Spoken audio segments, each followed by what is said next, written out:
Low-budget architect. May laptop ka ba na SketchUp lang ang kaya at kaya naman ng V-Ray pero super bagal pa rin or nababagalan ka? Harapin na natin na hindi lahat pantay-pantay. Advantage ang pera kapag nag-architecture student ka. Dahil makakabili ka ng mga kagamitan na talagang makakatulong sa'yo, pero dahil nag-a-advance na din ang sistema, it's a must na din na magkaroon ng laptop or desktop na kayang makapag-run ng rendering apps at modeling. If ito din problema mo, make sure to watch this low-budget architect series para sa mga tips.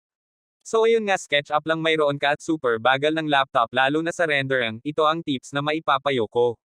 Tribute to sa digital architect na laging nagsasabi na imbes na mag-complain sa lahat ng bagay-bagay, try mo na lang gumawa ng paraan.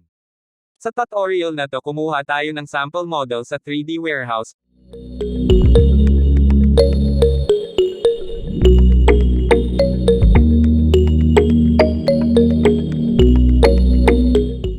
Check lang natin muna.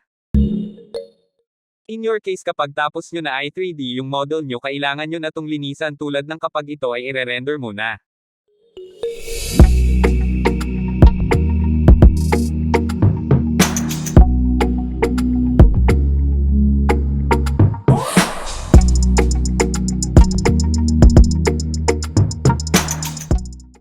Para sa additional effect ng output, huwag kakalimutan i-on ang shadows. Ihanap mo na lang kung saan ito tatama. I-on mo to kapag talagang okay ka na sa model mo.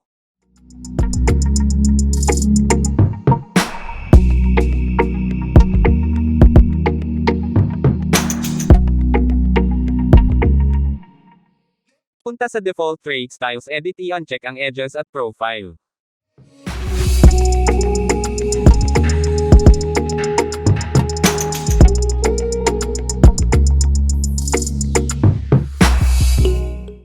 Sa paggawa pa lang nito, nakita na natin ang malaking improvement ng 3D model natin. Print screen mo lang, at i-edit sa Paint. Gamitin ang crop tool at good to go ka na, pwede mo nang i-save.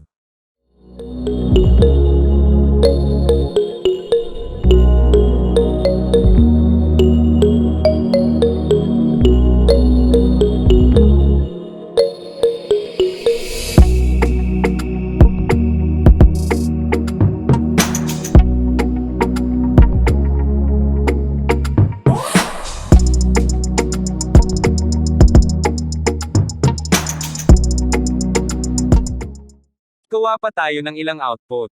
Same process pa rin.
Pwede mo pa tong i-improve sa pamamagitan ng pag-adjust sa sky at ground colors na nasa edit option pa rin.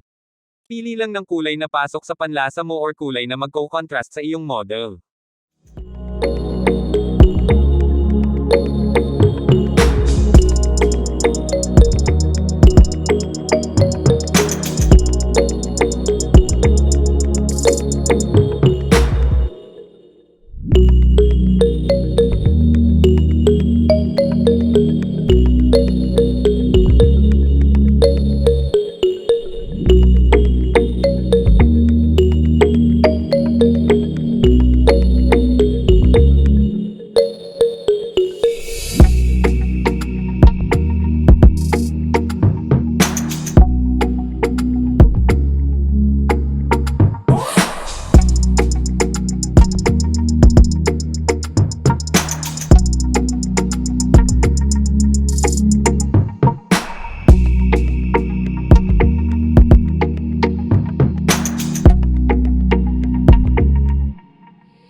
Sana ito ay nakatulong. Share mo naman ang tips at tricks na ginagawa mo upang matulungan natin ang mga tropa natin.